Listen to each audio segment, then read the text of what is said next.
116 বছরের পুরনো জেল এখন গোটাটাই মিউজিয়াম। বলছিলাম কলকাতায় অবস্থিত আলিপুর জেল মিউজিয়ামের কথা। বন্ধুরা কেমন আছেন? সবাই নিশ্চয়ই ভালো আছেন। সঞ্জয় সফর বিডি চ্যানেলের নতুন আরেকটি এপিসোডে আপনাদের স্বাগত। বন্ধুরা, আমাদের কলকাতা ভ্রমণের আজ তৃতীয় দিন। আজকের এপিসোড 3-এ এই বিখ্যাত জেল মিউজিয়াম নিয়ে থাকবে অজানা কিছু তথ্য, যা জানার জন্য আমরা নিজেরাও আজ খুব উৎসুক হয়ে আছি। তো চলুন তাহলে আর কথা না বাড়িয়ে ঘুরে আসি আলিপুর জেল মিউজিয়াম থেকে।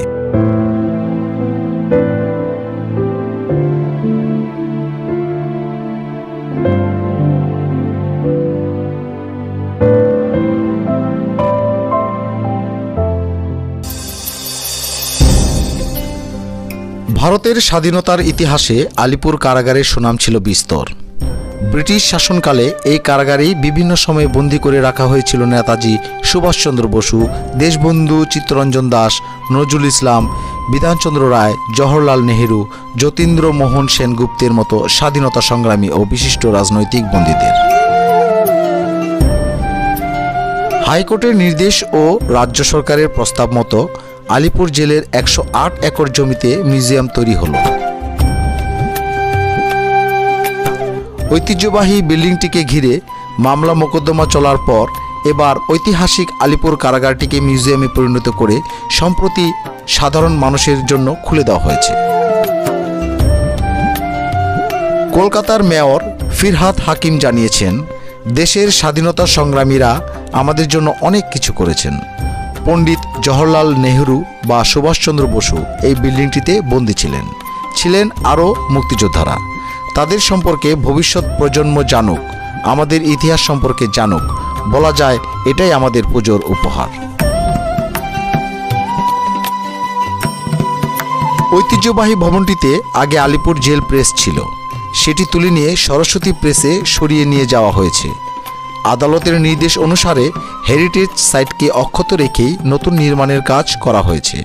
তৈরি করা হয়েছে মিউজিয়াম।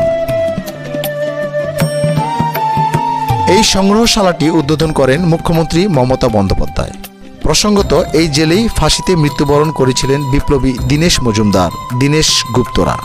তবে যেসব ঘরে বিশিষ্ট স্বাধীনতা সংগ্রামীরা বন্দী ছিলেন সেই সব ঘরগুলিকে আগেই হেরিটেজ বলে ঘোষণা করা হয়েছে।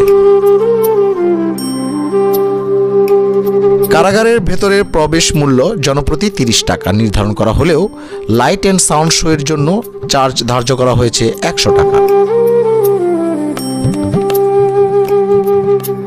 ঐতিহ্যবাহী জেলকে মিউজিয়াম গড়ে তোলার সময় বিশেষ কিছু পরিবর্তন করা হয়েছে। জাদুঘরের অভ্যন্তরে বেশ কিছু জিনিস সংযুক্ত করা হয়েছে, যেমন একটি লাইব্রেরি, ক্যাফেটেরিয়া, একটি প্রদর্শনী কেন্দ্র এবং একটি light and sound show. Alipore জেলের মূল আকর্ষণ হলো সেই সেল যেখানে এই মুক্তিযোদ্ধাদের রাখা হয়েছিল। অনেকটা আন্দামান ও নিকোরা দ্বীপপুঞ্জের সেলুলার জেলের মতোই অনুভূতি পাবেন এখানে। এদিকে আলিপুর সেন্ট্রাল কারেকশনাল হোমটিও 116 বছরের পুরনো। 2018 সালের জুন মাসে সাময়িকভাবে বারুইপুরের 1G+1 কারাগারে স্থানান্তরিত করা হয়েছিল। বন্ধুরা, এই জেলের উল্লেখযোগ্য বন্দীগণ সম্পর্কে আজ আমরা জানব। অরবিন্দ ঘোষ, জন্ম 15ই আগস্ট 1872, মৃত্যু 5ই ডিসেম্বর 1950, ছিলেন বাঙালি রাজনৈতিক নেতা, আধ্যাত্ম সাধক এবং দার্শনিক।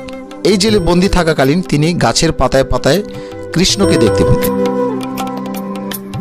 চারুচন্দ্র বসু, জন্ম 1890, খুলনা জেলায়, মৃত্যু 19 মার্চ 1909, ছিলেন ভারতীয় উপমহাদেশের ব্রিটিশ বিরোধী স্বাধীনতা আন্দোলনের একজন অন্যতম ব্যক্তিত্ব এবং অগ্নিযুগের বিপ্লবী। সুভাষচন্দ্র বসু, জন্ম 23 জানুয়ারি 1897, মৃত্যু 18 আগস্ট 1945, ছিলেন ভারতের স্বাধীনতা সংগ্রামের এক চিরস্মরণীয় কিংবদন্তি নেতা। ভারতের স্বাধীনতা সংগ্রামের ইতিহাসে তিনি হলেন এক উজ্জ্বল ও মহান চরিত্র, যিনি এই সংগ্রামে নিজের সমগ্র জীবন উৎসর্গ করেছিলেন। তিনি নেতাজি নামেও সমাধিক পরিচিত। কুমার স্বামী কামরাজ নাদার, জন্ম 15 জুলাই 1903, মৃত্যু 2 অক্টোবর 1975, ছিলেন একজন ভারতীয় রাজনীতিবিদ যিনি তামিলনাড়ুতে জন্মেছিলেন। বিধানচন্দ্র রায়, জন্ম 1 জুলাই 1882, মৃত্যু 1 জুলাই 1962, ছিলেন পশ্চিমবঙ্গের দ্বিতীয় মুখ্যমন্ত্রী। 1948 খ্রিস্টাব্দ থেকে আমৃত তিনি ওই পদে অধিষ্ঠিত ছিলেন। চিকিৎসক হিসেবেও তার বিশেষ খ্যাতি ছিল। 1931 খ্রিস্টাব্দে মহাত্মা গান্ধীর ডাকে আইন অমান্য আন্দোলনে যোগ দিয়ে কারাবরণ করেন। চারু মজুমদার, জন্ম 15 মে 1919, রাজশাহী জেলায়, মৃত্যু 28 জুলাই 1972, ভারতের প্রখ্যাত কমিউনিস্ট বিপ্লবী ও নকশালবাড়ি কৃষক আন্দোলনের নেতা ছিলেন। তিনি ভারতের কমিউনিস্ট পার্টি মার্কসবাদী লেনিনবাদী দলের অন্যতম প্রতিষ্ঠাতাও ও দলটির প্রথম সাধারণ সম্পাদক পদেও নিযুক্ত ছিলেন। প্রমোদ রঞ্জন চৌধুরী, জন্ম 1904, চট্টগ্রাম, মৃত্যু 28 সেপ্টেম্বর 1927, ছিলেন ভারতীয় উপমহাদেশের ব্রিটিশ বিরোধী স্বাধীনতা আন্দোলনের একজন অন্যতম ব্যক্তিত্ব এবং অগ্নিযুগের শহীদ বাঙালি বিপ্লবী।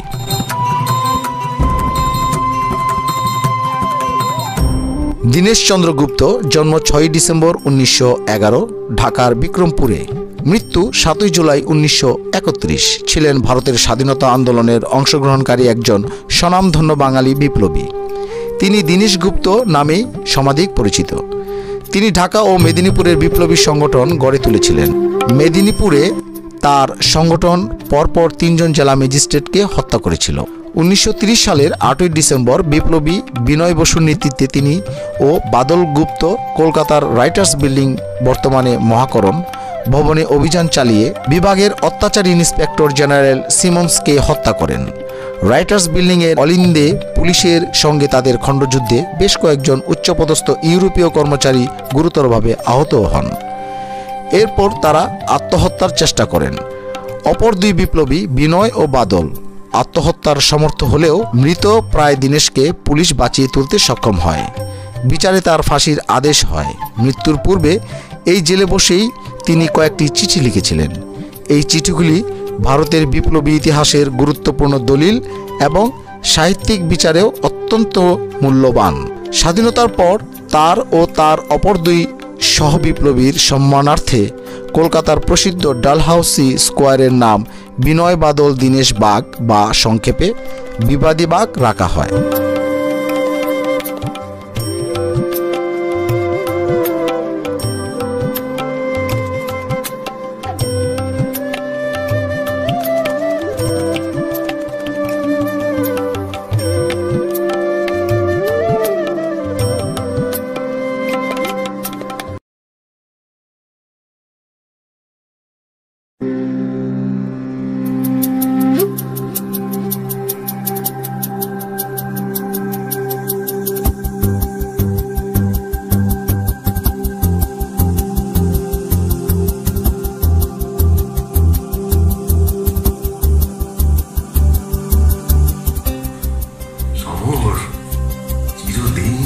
জাতিকে পরাধীন করে রাখা যায় না, দেখে নিও।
এই যে জেলখানায় আসলা, এটা জেলখানা এখন বর্তমানে মিউজিয়াম আছে।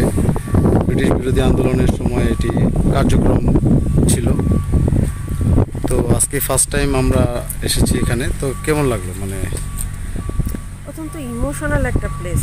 ভিতরে যখন ফাঁসির মঞ্চে ঢুকলাম, মানে এটা সেই ফাঁসির মঞ্চ যেখানে ধরে ধরে সত্যি সত্যি ফাঁসি দেওয়া হয়েছে, মানে মনে হচ্ছে তাদের সাউন্ডগুলো পাওয়া যায়। তারপরে আবার যখন গেলাম তাদের লাইফ লিডটা কেমন ছিল, ওখানে যখন গেলাম তখন তার কেচির শব্দ, তারপরে একজন কান্না করতেছে সেই শব্দ, কেউ কাপড় ধুচ্ছে সেটার শব্দ, কেউ রান্না করছে সেটার শব্দ, প্রত্যেকটা শব্দ অডিও ভিজুয়াল একটা ব্যাপার ছিল। মানে সবকিছু মিলিয়ে অন্যরকম একটাই। মানে কেমন লেগেছে? অনেক ইমোশনাল ছিল আর অনেক শিক্ষামূলক জিনিস ছিল, অনেক কিছু জানলাম। Very good. চলো আমরা তাহলে বেরিয়ে যাই। এক্সিট গেট এটা। বন্ধুরা, দেখতে দেখতে ভিডিওটির শেষ প্রান্তে এসে আমরা পৌঁছেছি। আমার আজকের এই ভিডিওটি আপনাদের কাছে কেমন লাগলো তা কমেন্টসে জানাবেন। আর যারা আমার ভিডিওতে নতুন তাদেরকে সাবস্ক্রাইব করে পাশে থাকা বেল বাটনে ক্লিক করে আমাদের পাশে থাকার জন্য বিশেষভাবে অনুরোধ করা হচ্ছে, যাতে করে আমার পরবর্তী ভিডিওর নোটিফিকেশন আপনাদের কাছে পৌঁছে যায়। তো সবাই ভালো থাকবেন, সুস্থ থাকবেন এই প্রত্যাশায় আমি সঞ্জয় কুমার রয় আপনাদের কাছ থেকে এখানেই বিদায় নিচ্ছি। আবার দেখা হবে আমার পরবর্তী কোনো ভিডিওতে, সেই প্রত্যাশায়। টাটা।